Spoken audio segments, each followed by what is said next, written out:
क्या होगा अगर मैं आपसे कहूं कि एक ऐसा पल आया था जब खुद मृत्यु भी भय से कांप उठी थी, जब महादेव को विनाश करना पड़ा। यह है वो प्राचीन कथा जब भगवान शिव बने महाकाल, काल के भी काल। बहुत समय पहले उज्जैन की स्वर्णिम नगरी में एक ब्राह्मण बालक रहता था, श्रीखर।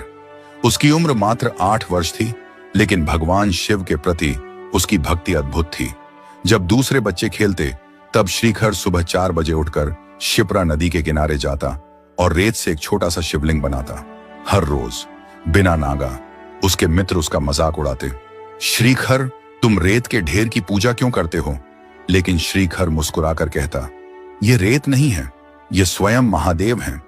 एक दिन एक धनी व्यापारी नदी किनारे रुका।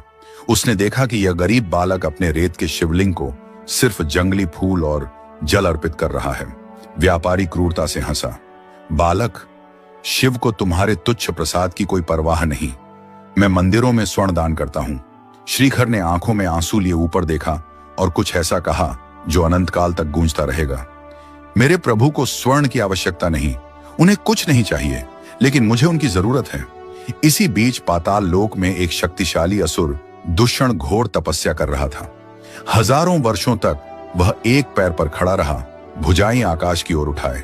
उसकी तपस्या इतनी कठोर थी कि देवता भी चिंतित हो गए। अंततः ब्रह्मा जी प्रकट हुए। मांग अपना वरदान, दुष्ण। असुर की आंखों में द्वेष की चमक आई।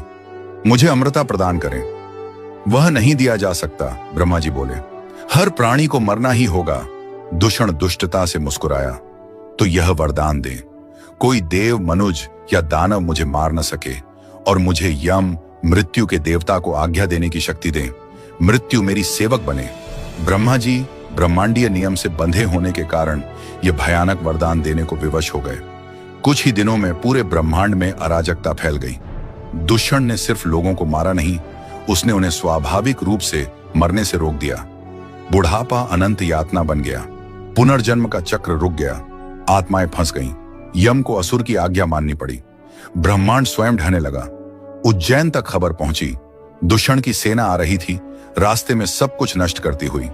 नगर के योद्धाओं ने युद्ध की तैयारी की, लेकिन वे जानते थे कि यह निरर्थक है।